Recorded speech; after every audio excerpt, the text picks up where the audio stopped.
નમસ્કાર મિત્રો, સ્વાગત છે તમારું યુટ્યુબ ચેનલના એક નવા વિડીયોમાં।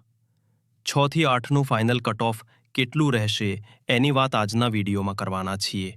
મિત્રો, ઘણાની કોમેન્ટ આવે કે અમારે ઈડબ્લ્યુએસ કેટેગરીમાં એટલા માર્ક છે તો સિલેક્શન થશે કે કેમ? ઓબીસી કેટેગરીમાં આટલા માર્ક છે તો સિલેક્શન થાય અને એસસીમાં એટલા માર્ક છે તો સિલેક્શન થશે। તો મિત્રો, આજે તમને ફાઇનલ કટ ઓફ કહી દેશું, પછી મિત્રો કોઈ કોમેન્ટ કરવાની જરૂર નહીં પડે।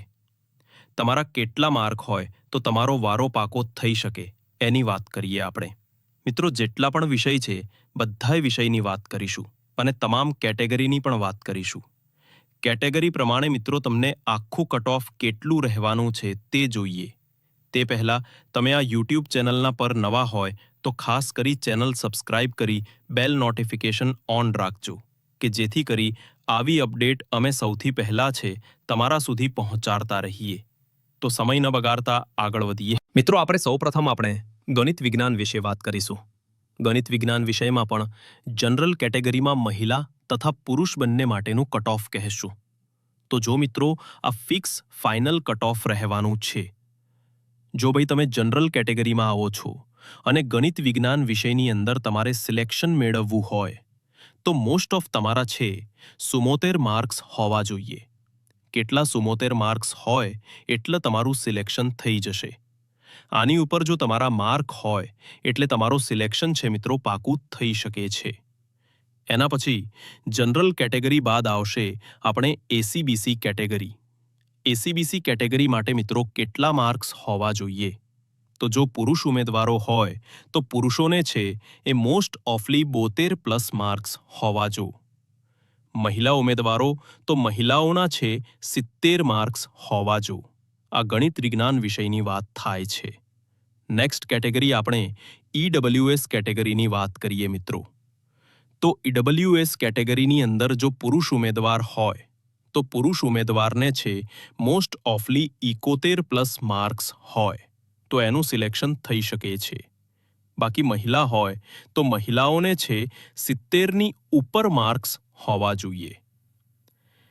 ત્યાર પછી નેક્સ્ટ આપણે વાત કરીએ મિત્રો તો આવશે ગણિત વિજ્ઞાન વિષયની અંદર એસસી કેટેગરી।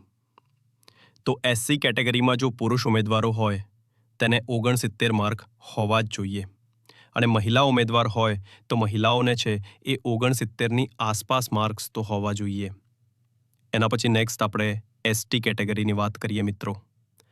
એસટી કેટેગરીમાં છે એ પુરુષ ઉમેદવારોને 68 માર્ક હોવા જોઈએ, જ્યારે મહિલા ઉમેદવારો હોય તો મહિલાઓને છે 67 માર્ક્સ હોવા જોઈએ મિત્રો। આ પ્રમાણે છે આખું કટ ઓફ રહેવાનું છે। એ પહેલાં જો મિત્રો તમે આપણે આ યુટ્યુબ ચેનલને હજુ સુધી સબસ્ક્રાઇબ નથી કરી તો ખાસ કરી ચેનલ સબસ્ક્રાઇબ કરી દેજો। આ વિડીયોને લાઇક કરી તમારા બધા મિત્રો સુધી છે આ વિડીયો શેર કરવાનું પણ ભૂલતા નહીં કે જેથી કરી તમામ મિત્રોને ખબર પડે કે ભાઈ કેટલું ફાઇનલ કટ ઓફ છે એ રહેવાનું છે। પછી નેક્સ્ટ આપણે વાત કરીશું સામાજિક વિજ્ઞાન વિષય માટે કે સામાજિક વિજ્ઞાન વિષયનું કટ ઓફ છે કેટલું રહેશે ફાઇનલ? મિત્રો, આટલું જ કટ ઓફ રહેશે। આટલા માર્ક એટલે મિત્રો તમારું સિલેક્શન છે ફાઇનલ થઈ શકે છે મિત્રો। તો અહીંયા ફાઇનલ કટ ઓફની જો વાત કરીએ તો આપણે સૌ પ્રથમ જોશું પુરુષો માટે જનરલ કેટેગરીમાં। તો જનરલ કેટેગરીમાં પુરુષોને હોવા જોઈએ 72 માર્ક્સ હોય અને મહિલાઓને છે અહીંયા 71 માર્ક્સ હોવા જોઈએ। મિત્રો, આ ફિક્સ ફાઇનલ કટ ઓફ છે મિત્રો। એટલાની માર્કની ઉપર હશે એટલે તમારો સેલ ફાઇનલ થઈ શકે। એના પછી મિત્રો એસીબીસી કેટેગરી માટે જો આપણે વાત કરીએ તો અહીંયા એસીબીસી કેટેગરી માટે છે પુરુષ ઉમેદવાર તો પુરુષોને છે એ 69 માર્ક્સ તો મિત્રો હોવા જોઈએ। એના પછી ઈડબ્લ્યુએસ કેટેગરીને આપણે વાત કરીએ મિત્રો, તેમાં પુરુષોને છે 67 માર્ક્સ હોવા જોઈએ મિત્રો। મહિલાઓને મિત્રો જો 66 માર્ક્સ હોય એટલે મહિલાઓનું સિલેક્શન છે એ ઓલમોસ્ટ થઈ શકે છે।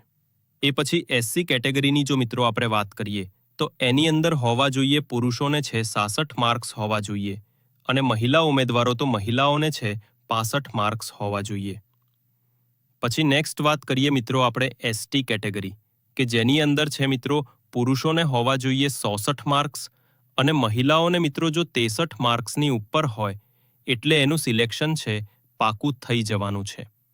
તો મિત્રો આજના વિડીયોમાં બસ આટલું જ. મળીશું નેક્સ્ટ વિડીયોમાં. જય હિન્દ, જય ભારત.